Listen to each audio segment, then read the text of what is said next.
नमस्कार, स्वागत आहे आपलं कथाकुंज मराठी या आपल्या मराठी कथा चॅनलवर, जिथे तुम्ही पाहू शकता धार्मिक, ऐतिहासिक आणि प्रेरणादायी अशा मराठी कथा. मित्रमैत्रिणींनो, मनाचे सर्व विकार दूर करून मुक्तिधामाकडे नेणारा राजमार्ग म्हणजे श्री गुरुचरित्र ग्रंथ होय. आज आपण या पवित्र ग्रंथाच्या 28व्या अध्यायापर्यंत येऊन पोहोचलो आहोत. तरी अजूनही तुम्ही या अध्यायांचं वाचन किंवा श्रवण केलं नसेल तर आजपासून नक्की सुरुवात करा.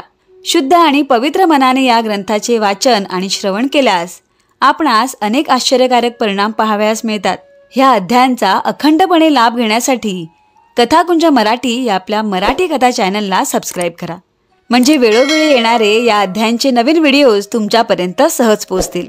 सादर आहे श्री गुरुचरित्राच्या मराठी अनुवादाच्या मालिकेतील अध्याय 28, मातंगाला पूर्वस्थितीवर आणण्याची श्री गुरूंची लीला. मला आता पुढची कथा ऐकण्याची तीव्र इच्छा झाली आहे. ती कथा मला सांगा. त्यावर सिद्धयोगी म्हणाले, मला कोणत्या पूर्वकर्मामुळे हीनदशा प्राप्त झाली असे मातंगाने विचारले असता श्री गुरु त्याला म्हणाले, पूर्वजन्मी केलेल्या पापकर्मामुळे इहजन्मी त्याचे भोग भोगावे लागतात. दोष किंवा पापकर्मे ही अनेक प्रकारची असतात व प्रत्येक पापकर्माचे फळ भोगावे लागते. त्याविषयी मी तुला सविस्तर सांगतो, ऐक. ब्राह्मण किंवा अन्य कोणीही अनाचाराने वागला तर त्याला हीन जातीत किंवा कृमी, कीट, पशुपक्षी इत्यादी योनींत जन्म घ्यावा लागतो. आपल्या आईवडिलांचा किंवा कुलस्त्रीचा त्याग केल्यास त्या पापकर्माबद्दल मनुष्याला हीनकुळात जन्म घ्यावा लागतो. जो आपल्या कुलदैवतेऐवजी अन्य देवतेची पूजा करतो, सदैव असत्य बोलतो, जीवहिंसा करतो, आपल्या कन्येची विक्री करतो, खोटी साक्ष देतो, त्याला चांडाळ योनी प्राप्त होते. घोड्यांची विक्री करणारा, परस्त्रीशी संग करणारा, रानाला आग लावणारा, तीर्थक्षेत्री जाऊन श्राद्धादी करणी करणारा, आपल्या घरातील कपिला धेनूचे दूध ब्राह्मणांना न देता स्वतः सेवन करणारा नीच गतीत जातो. आपल्या आईवडिलांची सेवा न करणारा, त्यांचा सांभाळ न करणारा, आपली एक पत्नी असताना तिचा त्याग करून दुसरी स्त्री करणारा 7 जन्म कृमीकीटक होतो. सत्पात्री ब्राह्मणांची निंदा करणारा, त्यांच्या उपजीविकेचा अपहार करणारा, तळी विहीर नष्ट करणारा, शिवमंदिरातील पूजा नष्ट करणारा, ब्राह्मणांची घरेदारे मोडणारा हीनकुळात जन्माला येतो. आपला स्वामी, गुरु, शत्रू, मित्र यांच्या स्त्रीशी जो व्यभिचार करतो तो पतितगृही जन्म घेतो. दारी आलेल्या अतिथीला जो अन्न देत नाही, राजाने दुसऱ्याला दिलेले भूदान जो हिरावून घेतो, वैश्वदेवाच्या वेळी दारी आलेल्या अतिथीचे स्वागत न करता त्याला कठोर शब्दांनी बोलून अपमानित करतो, त्याला कोंबड्याचा जन्म मिळतो. जो गंगा तीर्थाची निंदा करतो, रणांगणातून पळून जातो, पर्वकाळी किंवा एकादशीला जो स्त्रीसंग करतो, जो अपात्र व्यक्तीला वेदविद्या शिकवितो, तो चांडाळ योनीत जन्म घेतो. उन्हाळ्यात एखाद्या पुण्यवंत माणसाने पाणपोळी घातली तर त्यामध्ये जो विघ्न निर्माण करतो त्याला हीन योनी प्राप्त होते. रोगाची नाडी परीक्षा न करता जो औषधोपचार करतो, दुसऱ्याचे अहित करण्यासाठी जो जारण मारण आदींचा मंत्रजाप करतो, तो महापापी होईल. जो आपल्या गुरूंची आणि हरिहरांची निंदा करतो आणि अन्य देवदेवतांची पूजा करतो, तो महापतिक होईल. त्याला हीन कुळामध्ये जन्म मिळतो. जो वर्णधर्माचे पालन करत नाही, अपात्र माणसाला मंत्र शिकवितो, तो पापवंशामध्ये जन्म घेतो. जो आपल्या गुरूंची निंदा करण्यामध्ये आनंद मानतो, जो विद्वान ब्राह्मणांचा द्वेष करतो, तो पुढच्या जन्मी ब्रह्मराक्षस होतो. जो आपल्या गुरूंची पूजा करतो आणि त्याचवेळी दुसऱ्या देवाची किंवा दुसऱ्या गुरूंची निंदा करतो, त्याला अपस्मार रोग होतो. त्याला दारिद्र्य, दुःख भोगावे लागते. जो आपल्या आईवडिलांचा त्याग करून वेगळा राहतो, तो महारोगी होतो. जो दुसऱ्यांचे उणेधुणे 4 लोकांत बोलून दाखवितो, तो हृदयरोगी होतो. जो आपल्या स्त्रीचा गर्भपात करतो, तो निपुत्रिक होतो. त्याला जर पुत्र झालाच तर तो जगत नाही. जो वेदशास्त्रे, पुराणांचे श्रवण पठण करीत नाही, तो बहिरा, अंध होऊन जन्माला येतो. जो पापी मनुष्याशी मैत्री करतो त्याला गाढवाचा जन्म मिळतो. पापी माणसांकडून औषध घेतो तो हरिण होतो. ब्रह्महत्या करणारा क्षयरोगी होतो. मद्यपान करणाऱ्याचे दात काळे होतात. सुवर्ण चोरी करणाऱ्याची नखे कुजण्याचा रोग त्याला होतो. गुरुश्रीकडे जो वाईट नजरेने पाहतो तो कुष्ठरोगी म्हणून जन्माला येतो. दुसऱ्याच्या सेवकाला जो फूस लावून पळवितो त्याला सदैव तुरुंगवास भोगावा लागतो. जो परस्त्रीची चोरी करतो तो जन्मताच मंदबुद्धीचा होतो आणि शेवटी तो नरकाला जातो. सापांना ठार मारणारा सर्पयोनीमध्ये जन्माला येतो. अशी अनेक पापकर्मे आहेत. त्यांची फळे भोगावी लागतात. आता चौर्यकर्माबद्दल तुला सांगतो. सुवर्ण चोरी करणाऱ्याला परमारोग होतो. पुस्तकांची चोरी करणारा अंध होतो. वस्त्र चोरी करणारा दमेकरी होतो. सार्वजनिक संपत्तीचे अपहार करणाऱ्याला गंडमाळ रोग होतो. दमेकऱ्याची चोरी करणाऱ्यास तुरुंगवास भोगावा लागतो, असे ब्रह्मांड पुराणामध्ये सांगितले आहे. परद्रव्याची किंवा दुसऱ्याला मिळालेल्या वस्तूची चोरी करणारा निपुत्रिक होतो. अन्न चोरी करणाऱ्यास पांथरी रोग होतो. धान्यादींची चोरी करणाऱ्याच्या शरीराला जन्मतः दुर्गंध येतो. परस्त्री, परवस्तू किंवा ब्राह्मणाचे द्रव्य चोरणाऱ्याला ब्रह्मराक्षसाचा जन्म मिळतो. पाने, फुले, फळे चोरणाऱ्यास खरूज रोग होतो. कांस्य, ताम्र, लोह, कापूस, मीठ यांची चोरी करणाऱ्यास श्वेतकुष्ठ होतो. देवद्रव्याचा अपहार करणारा, देवकार्याचा नाश करणारा, अभक्ष भक्षण करणारा पंडुरोगी होतो. दुसऱ्याची भूमिगत द्रव्य चोरणाऱ्याला सदैव शोक करावा लागतो. धेनुधनाची चोरी करणाऱ्याला उंटाचा जन्म मिळतो. दुसऱ्याच्या घरातील भांडीकुंडी चोरणारा मनुष्य कावळा होतो. मधाची चोरी करणारा बेघर होतो. श्रीगुरु त्या पतिताला म्हणाले, या सर्व चौर्यकर्मांबद्दल तेथे जन्म घ्यावे लागतात.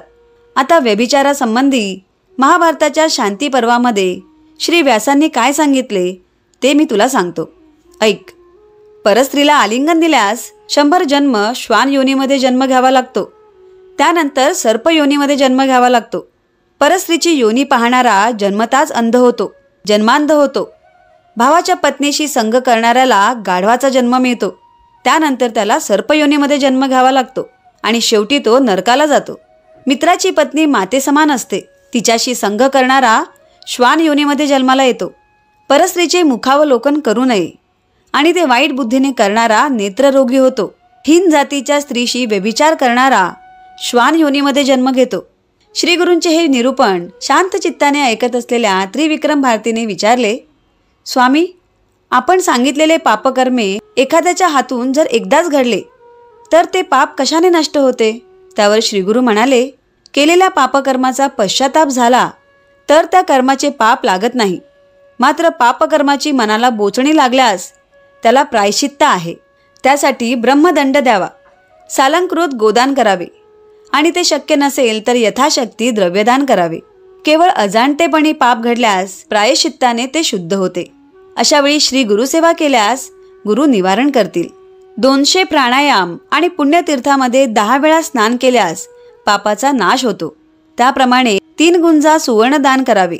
2 योजनापर्यंतच्या नदी तीराने तीर्थयात्रा करावी. पती किंवा पत्नी यांपैकी एकाने जर पाप केले असेल तर दोघांनी प्रायश्चित्त घ्यावे. त्याचप्रमाणे गायत्रीचा 10,000 वेळा जप करावा. 12 सत्पात्री ब्राह्मणांना भोजन द्यावे. 1000 तिळा आहुती द्याव्यात. याला गायत्री कृच्छ असे म्हणतात. त्याचप्रमाणे प्राजापत्य कृच्छ, अतिकृच्छ, पर्णकृच्छ करावे.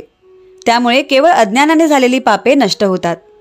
समुद्र सेतूबंदी स्नान केल्यास भ्रूणहत्या आणि कृतघ्नादी पातकांचा नाश होतो. विधिपूर्वक 1 कोटी गायत्री मंत्रांचा जप केल्याने ब्रह्महत्या पातकांचा नाश होतो. 1,00,000 गायत्री जप केल्याने गुरुपत्नीशी केलेल्या पातकांचा नाश होतो.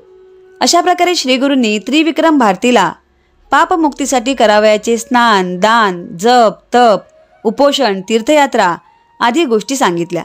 त्यानंतर श्रीगुरूंनी त्या मातंगाला स्वतःच्या घरी जाण्यास सांगितले. पण तो जायला तयारच नव्हता. त्याला पुन्हा आपल्या जातीमध्ये जावेसे वाटेना. इतक्यात त्या मातंगाची बायका मुलं तेथे आली. त्याची पत्नी म्हणाली, माझ्या पतीला अपस्माराची व्याधी झालेली आहे. बराच वेळ झाला तरी ते घरी परत आले नाहीत, म्हणून त्यांना शोधित मी इथे आले. ती त्याच्याजवळ जाऊ लागली तेव्हा तो मातंग म्हणाला, मला स्पर्श करू नकोस, मी ब्राह्मण आहे आता. तेव्हा लोकांनी तिला घडलेली सगळी हकीकत सांगितली. तेव्हा ती शोक करीत श्रीगुरूंना म्हणाली, स्वामी, हे काय हो झाले? आता मी काय करू? मी आपल्याला शरण आले आहे. कृपा करा आणि माझ्या पतीची आणि माझी ताटातूट करू नका. मग श्रीगुरू त्या मातंगाला म्हणाले, आता तू आपल्या घरी जा. तुझ्यामुळे तुझी पत्नी आणि मुले दुःखी झाली तर तुला सद्गती प्राप्त होणार नाही. ज्याला संसारामध्ये रस नाही त्याने बायका मुलांच्या भानगडीमध्येच पडू नये. पण एकदा संसारामध्ये पडल्यावर बायका मुलांचा त्याग केला तर मोठा दोष निर्माण होतो. तू सूर्यचंद्राला साक्षी ठेवून स्त्रीचा स्वीकार केलेला आहेस. आता तिचा त्याग केलास तर तू महापापी ठरशील. तुला सद्गती मिळणार नाही. श्रीगुरूंनी असे सांगितले असता तो मातंग म्हणाला, स्वामी मला आता ज्ञानप्राप्ती झाली आहे, मग मी पुन्हा जातीहीन कशाला होऊ? तो असं म्हणाला तेव्हा श्रीगुरूंनी विचार केला, ह्याच्या शरीरावर विभूती आहे आणि त्याचाच हा परिणाम आहे. ती धुतली गेली म्हणजे याच्या ठिकाणी अज्ञान निर्माण होईल. तेव्हा श्रीगुरूंनी एका लोभी संसार आसक्त ब्राह्मणाला बोलावून सांगितले, तू या मातंगावर स्वहस्ते पाणी ओत, म्हणजे याच्या ठिकाणी संसाराविषयी आसक्ती निर्माण होईल. त्या ब्राह्मणाने विहिरीमधून घागर भरून आणली आणि त्या मातंगाच्या अंगावर ओतली. त्यामुळे श्रीगुरूंनी त्या मातंगाच्या शरीरावर प्रक्षोभित केलेले अभिमंत्रित भस्म धुवून गेले आणि त्याचवेळी त्या मातंगाचे मागचे स्मरण नष्ट झाले. तो धावतच आपल्या बायका मुलांजवळ गेला आणि विचारू लागला, मी इथे कसा आलो आणि तुम्ही येथे कशासाठी आला आहात? मला काही समजत नाही. मग तो आपल्या बायका मुलांसह घरी परत गेला. हा घडलेला सगळा प्रकार पाहून लोकांना मोठे आश्चर्य वाटले. श्रीगुरूंची लीला अगाध आहे, त्यांना पुन्हा एकदा कळाले. त्यावेळी तिथे असलेले त्रिविक्रम भारती श्रीगुरूंना म्हणाले, स्वामी भस्माच्या प्रभावाने त्या मातंगाला पूर्वजन्माचे स्मरण झाले आणि ते भस्म धुतले गेले तेव्हा त्याची स्मृती नाहीशी झाली. हा भस्माचा प्रभाव मोठा अद्भुत आहे, मला कृपया त्याविषयी सविस्तर सांगा. त्रिविक्रम भारतीने अशी विनंती केली तेव्हा श्रीगुरूंनी भस्म महात्म्य सांगण्याचे मान्य केले. ते भस्म महात्म्य आपणही श्रवण करणार आहोत, पण पुढील अध्यायामध्ये. तर अशा रीतीने श्री गुरुचरित्रातील 28वा अध्याय येथे पूर्ण होत आहे. या अध्यायाच्या श्रवणाने पठणाने वाईट कर्मांचे दोष दूर होतात. तर मित्रमैत्रिणींनो, श्रीगुरूंची अखंड कृपा आपल्यावर सदैव राहावी यासाठी या अध्यायाबरोबर मागील 27 अध्यायांचाही जरूर लाभ घ्या. सर्व दुःखांचे निवारण करणाऱ्या श्री गुरुचरित्र ग्रंथाचा महिमा सर्वत्र पोहोचवण्यासाठी हे व्हिडिओ जास्तीत जास्त शेअर करा. पुन्हा भेटू श्री गुरुचरित्राच्या 29व्या अध्यायासह. श्री गुरुदेव दत्त.